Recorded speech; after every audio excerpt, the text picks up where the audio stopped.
Escuchas ADN 40 Radio. ADN 40 Radio. Siempre conmigo. ¿Qué tal? ¿Cómo está? Me da mucho gusto saludarles aquí en La Espuma de los Días. Hoy me gustan los jueves porque siempre los jueves tenemos historias, esas historias que nos llenan, que nos marcan, que nos enseñan, que nos hacen que seamos empáticos con toda pues la gente que nos rodea, porque pues nunca sabemos qué es lo que están pasando y además muchas veces aprendemos de todas esas historias. Hoy tenemos una invitada muy especial y mi querida Rebeca Ramos me va a ayudar a presentarla. Vamos a empezar diciendo que el 4 de febrero del año pasado, del 2023, cambió la vida de nuestra invitada. Y no solo la de ella, también la de sus hijos y la de toda su familia. Ese día, su expareja arribó a su casa, allá en Zapopan, en Jalisco, y sin importar que tenía restringido el acceso, ingresó al domicilio. Tampoco le importó la presencia de sus hijos, ambos menores de edad, y sin más, la golpeó a su expareja, la acuchilló y la dejó inconsciente. Las heridas llevaron a nuestra invitada a estar más de 40 días en coma y estuvo al borde de la muerte. Estando en coma, ella escuchaba una voz. Era la voz de su abuelo paterno, a quien por cierto no conoció, pero esa voz le decía: todo va a estar bien. Como una verdadera guerrera, sobrevivió. Sin embargo, su recuperación ha sido lenta y difícil, pues se ha tenido que someter a varias cirugías, a terapias y a rehabilitación. Con mucho esfuerzo, volvió a aprender a caminar, a subir escaleras, volvió a aprender a comer y a hablar. Sin embargo, las secuelas de la agresión continúan, pero esto no le ha impedido tener la fuerza para exigir justicia y dar a conocer su historia, para que ninguna otra mujer pase lo que ella ha vivido. Sin duda alguna, es un ejemplo de esperanza y fortaleza. Sandra Paola García, bienvenida a La Espuma de los Días. Pues Sandra, qué gusto que estés con nosotras. ¿Cómo estás? Bien, ¿ustedes?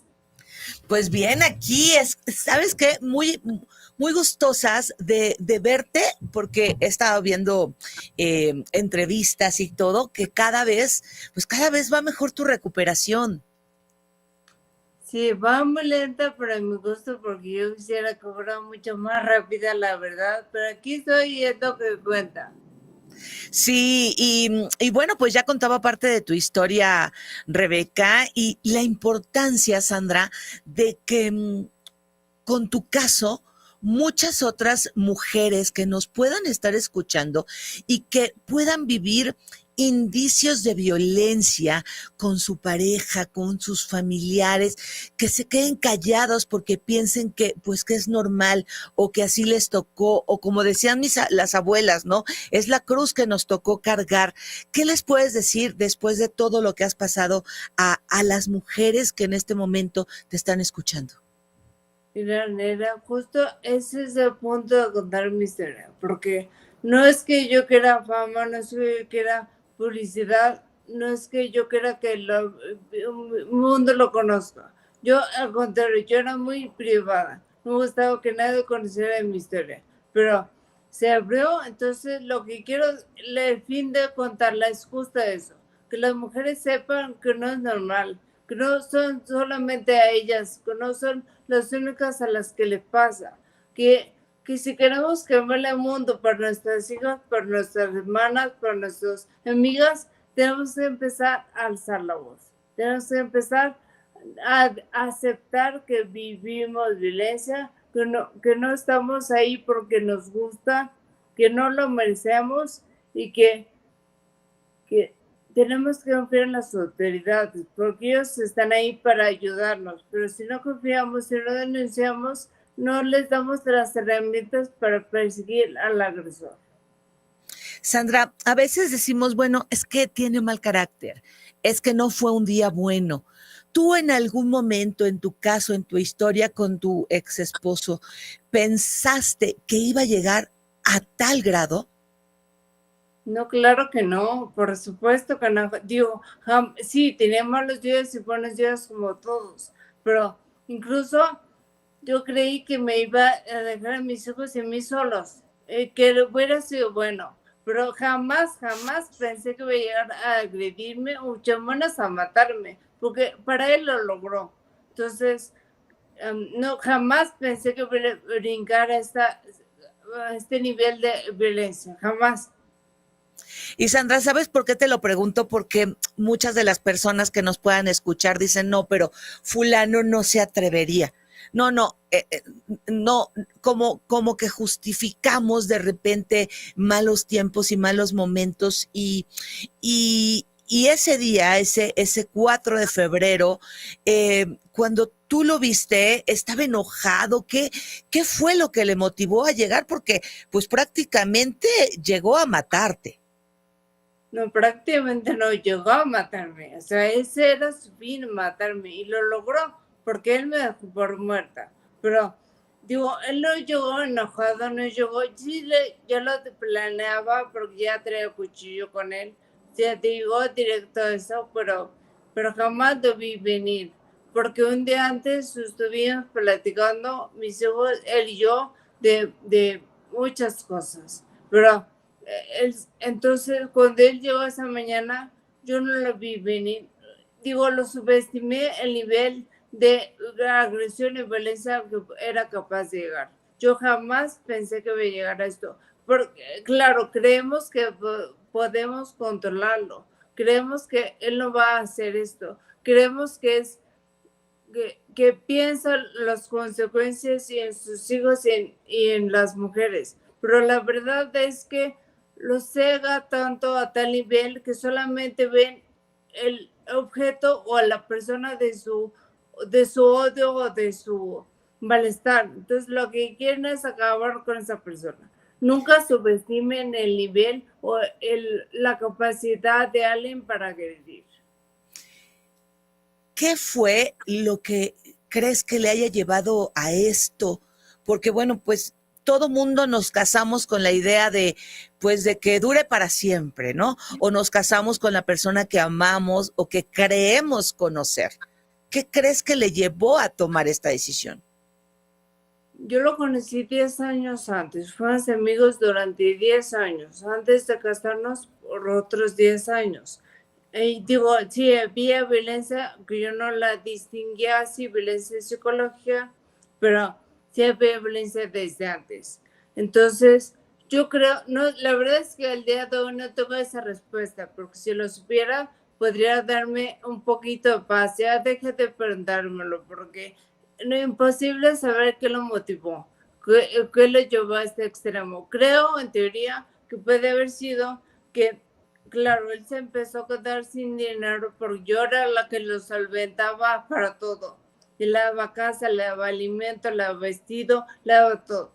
Entonces, cuando le pedí que sobre nos divorciamos, pues se le acabó la monetización de mi parte hacia él. Entonces, creo que eso lo orilló la desesperación de no poder salir adelante. Yo sí estaba saliendo adelante con mis hijos, creo que eso lo orilló a cometer lo que cometió.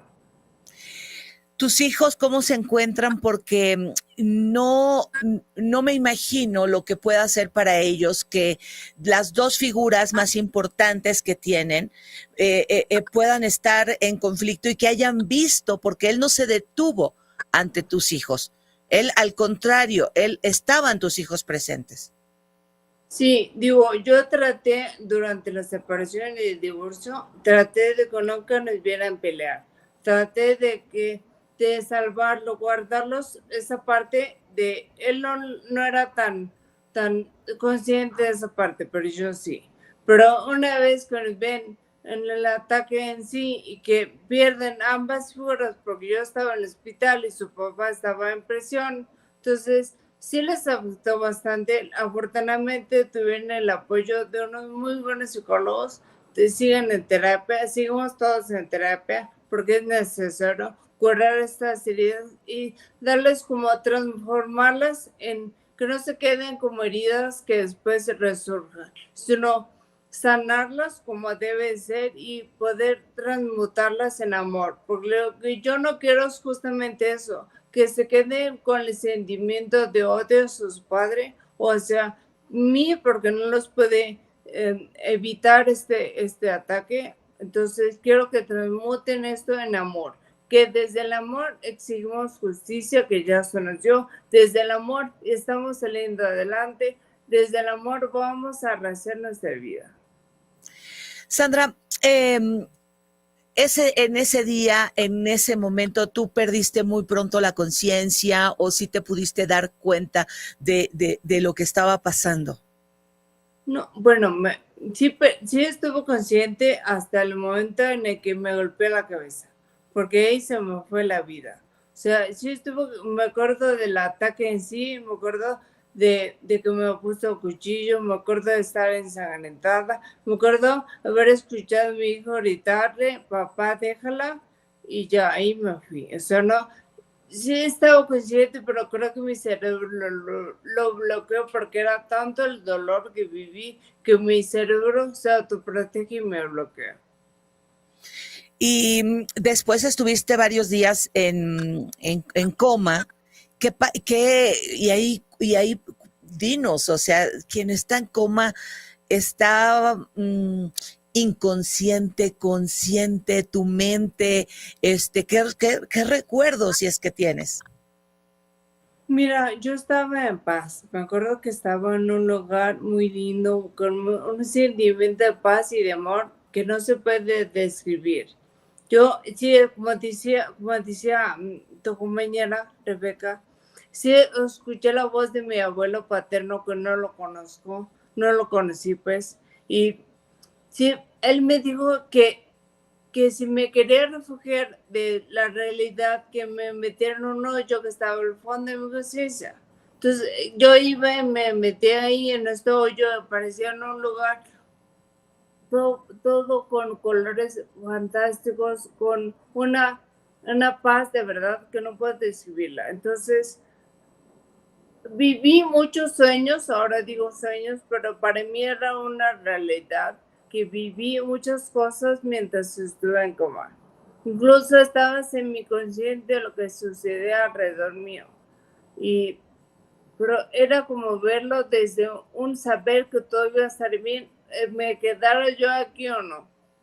Pero decidí regresar por mis hijos porque me necesitaban aún. Además eres muy joven y bueno, tú siempre de estas experiencias terribles que nadie quisiéramos pasar, pues tú estás haciendo acciones para, no solamente para ti, sino para otras mujeres que nos puedan estar escuchando. Cuando tú sales del coma y te das cuenta de tu condición física, ¿qué pasa por tu mente?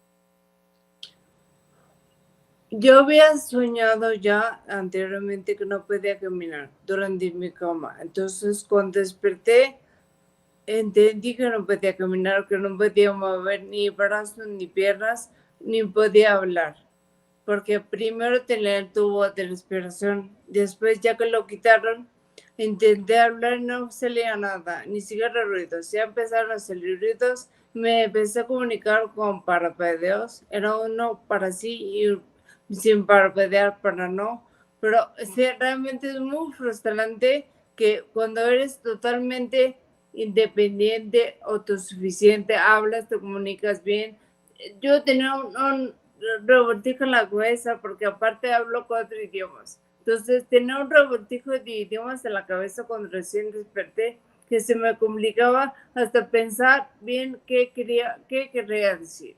Entonces, cuando me di cuenta que iba, la verdad es que no pensé que fuera a ser tan difícil la recuperación. He tardado más de lo que pensé que iba y ha sido mucho más difícil de lo que pensé. Pero aún al día de hoy creo que ha valido la pena, porque estoy yo con mis hijos, puedo cuidar de ellos, puedo estar al pendiente de ellos. Entonces, sí ha sido muy difícil, pero creo que no verlo que no se hace. No, y gran enseñanza también para tus hijos, porque mucha gente se derrota empezando desde la mente. Sí, correcto. Y si no, tú crees que no vas a poder, no vas a poder. Pero si no hay quien te diga no puedes, si no hay quien te diga esto es imposible, si hay una mínima esperanza que te dan, entonces aférrate a ella y sigue adelante, porque si no sales tú, yo digo, si yo nunca me he dejado a mí misma, ¿por qué lo voy a hacer ahora? Sí, y la importancia de la familia. Tus hermanos los veíamos dando entrevistas, muy preocupados. Es importante recurrir a quienes nosotros creamos que son nuestras personas, pues cercanas, ¿no? Sí, la red de apoyo es muy importante. La verdad es que yo soy muy bendecida por tener una red de apoyo tan sólida, empezando por mis hermanos, mis cuñados, mis papás, mis amigas, mis abogadas. La verdad es que me cuesta trabajo contarlos porque son muchas personas que están al pendiente de mí en el círculo cercano y hasta en las redes sociales que me están dando ánimos y fuerza todo el tiempo. Entonces, la verdad es que me siento bendecida, pero yo creo que todos podemos construir esta red de apoyo. Nadie está sola. Si se siente sola, alce la voz, así en la mano. Está una red social de comunicarse conmigo. Pueden, aunque sea escribirme para sentirse acompañados, aquí soy yo. Yo sé lo que han pasado, yo sé lo difícil que es, yo sé lo difícil que es para empezar a aceptar que vivimos esto, no, ni siquiera empezar a pensar cómo salir de ahí, porque eso es otro paso muy complicado, pero empezando por aceptarlo, ya podemos empezar a ver cuáles rutas hay. Efectivamente. ¿Tú volviste a ver en alguna de los encuentros cuando estaba el litigio a tu ex esposo? ¿Qué sentiste al ver a tu agresor? Sí, lo vi varias veces en varias audiencias. En este juicio pasado lo vi varios días en la sala y la verdad es que pensé que iba a sentir odio, pensé que iba a sentir gusto cuando lo condenaran, pero la verdad es que no le deseo el mal, no le deseo que la muerte tampoco. Creo que más bien yo no lo odio porque perdono. ¿Sabes? Digo, no justifico lo que hizo, jamás lo justificaré. Ni siquiera entiendo para qué le sirvió a él, ni a mí menos, pero creo que no sentir odio, porque si yo sintiera esas ganas de venganza, entonces se me envenenaría mi propia alma y mi propio corazón. Tenemos que aceptar que lo que hizo fue lo que hizo y va a recibir la justicia terrenal que le toca. Digo, casi 40 años va a ser, espero que sea suficiente para que aprenda la lección y que lo que más importante es que creo que los demás sepan que también van a tener un castigo muy severo si intentan hacer lo que él hizo, que quede ese precedente, porque si no solamente es justicia para mí, es justicia para todas. Les da un aliciente a todas las que sufren violencia de saber que se va a perseguir al que agrede y le van a dar una sentencia justa. Sí, esperemos que así sea en todos los casos. Y tú hablabas de perdón y a las personas que nos escuchan, aquí en este programa hablamos continuamente del perdón. El perdón no significa que la persona no sea responsable, no significa reconciliación, no significa que no tenga que pagar. El perdón nos beneficia a nosotros y es como tú, Sandra, lo has entendido. Por eso es como quitarse ese peso para tú seguir con tu vida, ¿verdad? Claro, porque si me la paso pensando en el pasado y en la que me hizo y en la que me quitó, no voy a salir adelante. Si lo dejo atrás, yo bien lo dije, saliendo de la audiencia, se queda atrás. Y un amigo me dijo, ni siquiera sea un capítulo o otro capítulo, agarró otro libro, ya empieza a escribir otro libro. Pero y si eso quiero justo hacer. De ese libro se quedó atrás, ese libro pasado ya lo terminé y empiezo a salir otro libro para salir adelante con mis hijos, mi familia y mis amigos que me quieren y que los quiero tanto.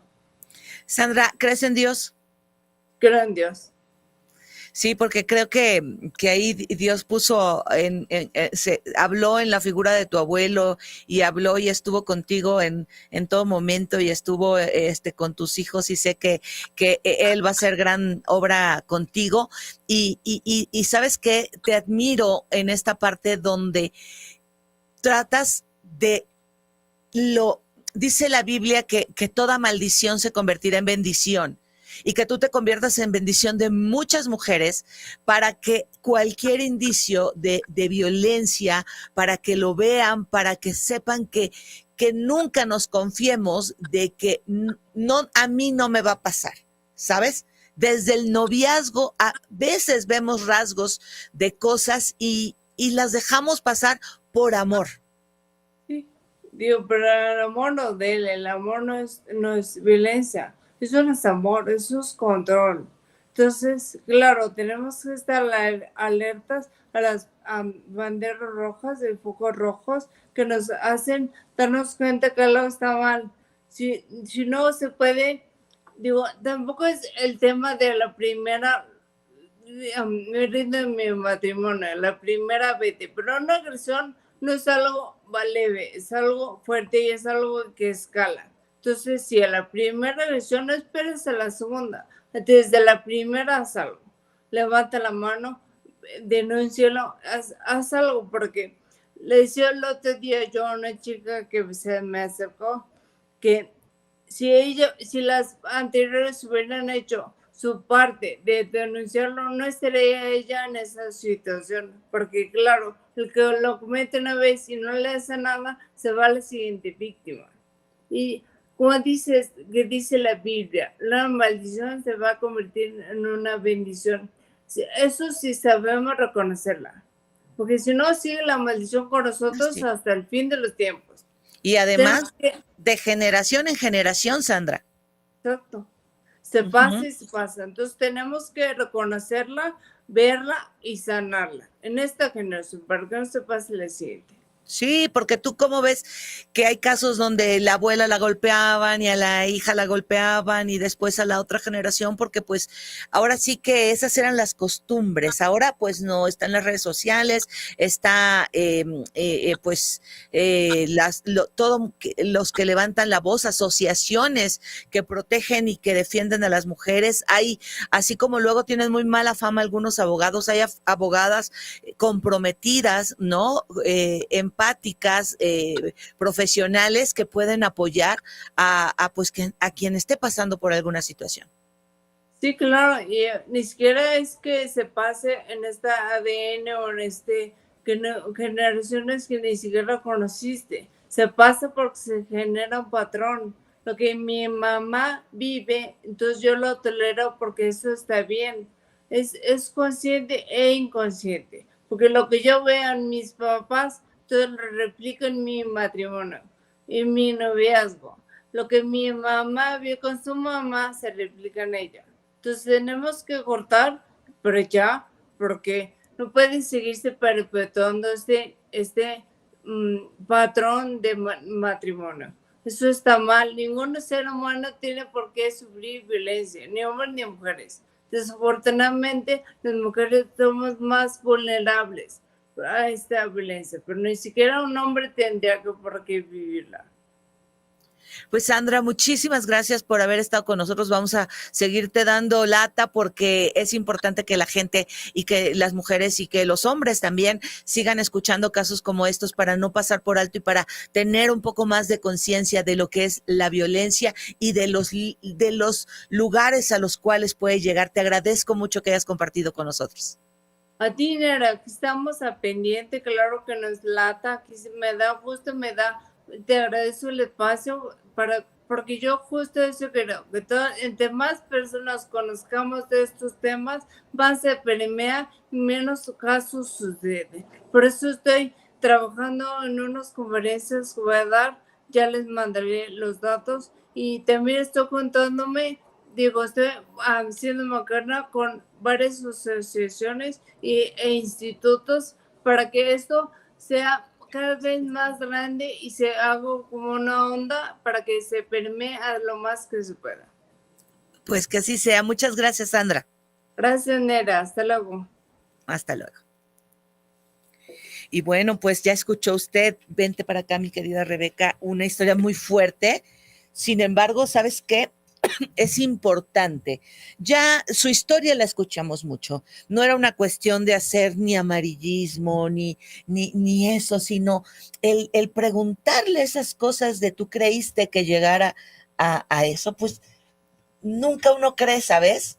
No, y finalmente es un gran ejemplo para todas las mujeres, para, como ella bien lo dice, que conozcan mi historia y no se vuelva a repetir. Así es. Y hacer mucho todavía sobre este tipo de casos, porque según datos que ha dado la autoridad, en nuestro país diariamente se registran 192 agresiones a mujeres por parte de su pareja.